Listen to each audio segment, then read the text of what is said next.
Hi everyone. Before I go to sleep, I'm making this video. I'm just trying not to have too much blue light on, and so I turn off the filter. And I want to just make a really quick and a relatively short video about healing from narcissistic abuse and trauma. I believe that every one of us at one point in time will be asking this question, especially when we are recovering from trauma. So the question is actually, how do I know that I'm actually healing, okay, as recovering from emotional and psychological trauma. And of course, the trauma may not just be emotional or psychological. It can be in other areas such as your own spiritual state, and because sometimes it involves religious trauma too, and also financially and physically as well. So I don't want to actually just come up with a very reductive thing saying that as long as you don't have any physical symptoms anymore, and then you're actually healed from the trauma. There are many kinds of manifestations of that trauma. But we know that we are healing from the abuse, mostly, especially on the area of the emotions and the psyche, because after all, the thing is, especially with narcissistic abuse, the trauma is very deep-seated, and because it's so deep-seated, you can't just heal it by healing the symptoms that are physical or even medical.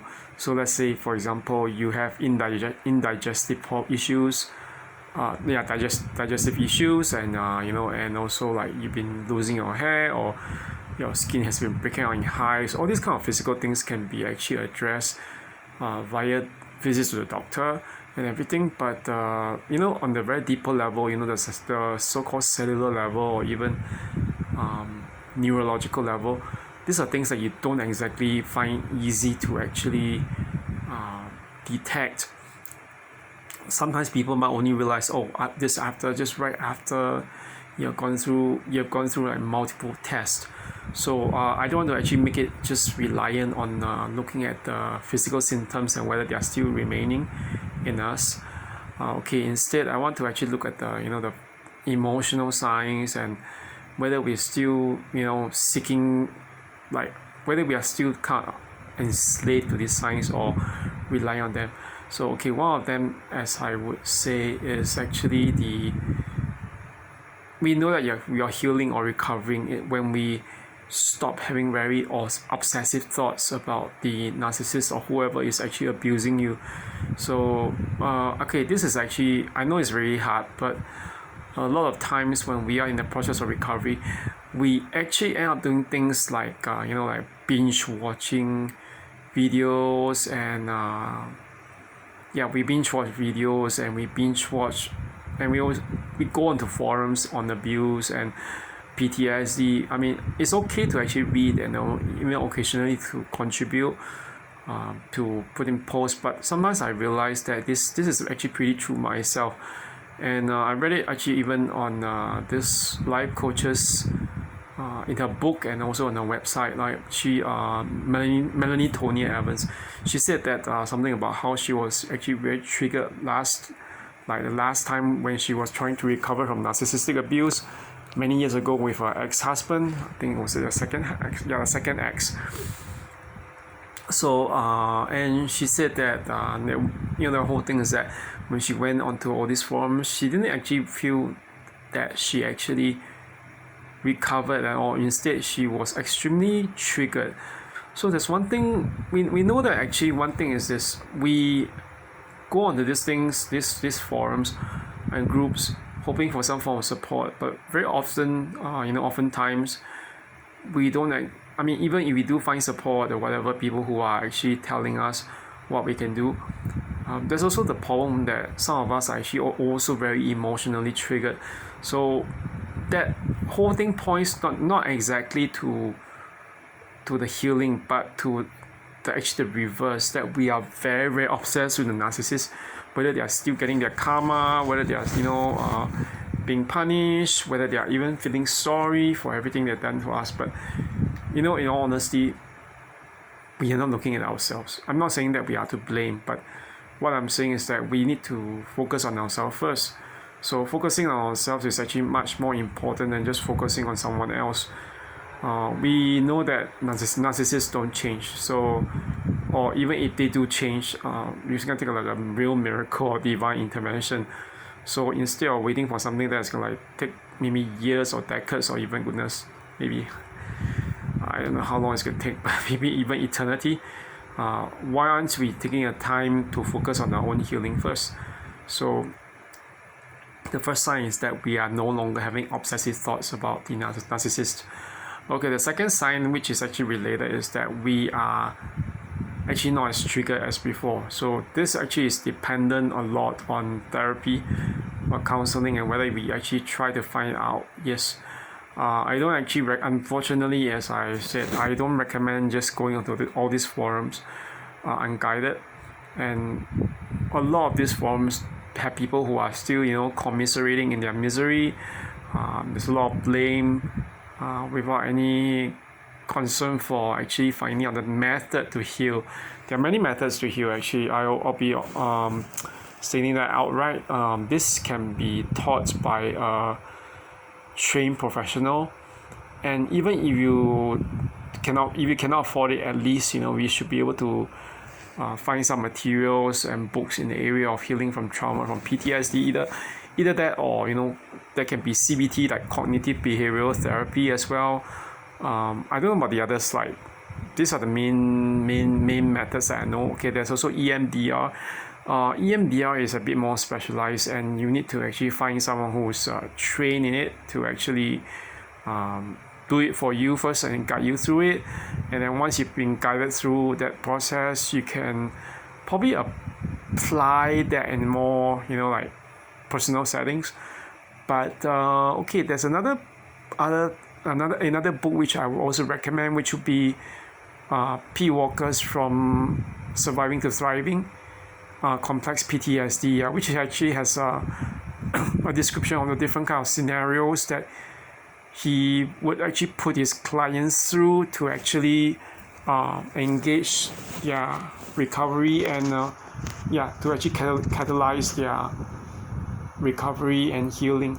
Okay, so that's the second point. You're no longer as triggered as before.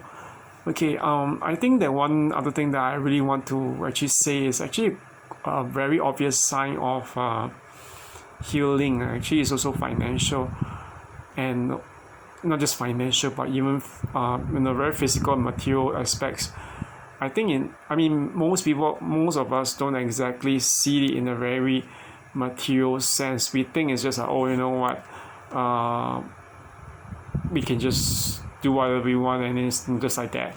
But I think that it's very important to realize that when you're with the narcissist, whatever you do, whatever you enjoy, such as your hobbies, places you go traveling to, your special occasions like your birthdays or someone else's birthday, holidays, everything, they are being ruined by the narcissist. And the one thing is this: I knew it for myself that when I was with the ex-narcissist, the one ex-narcissist, not including my flying monkeys, other narcissists, whatever.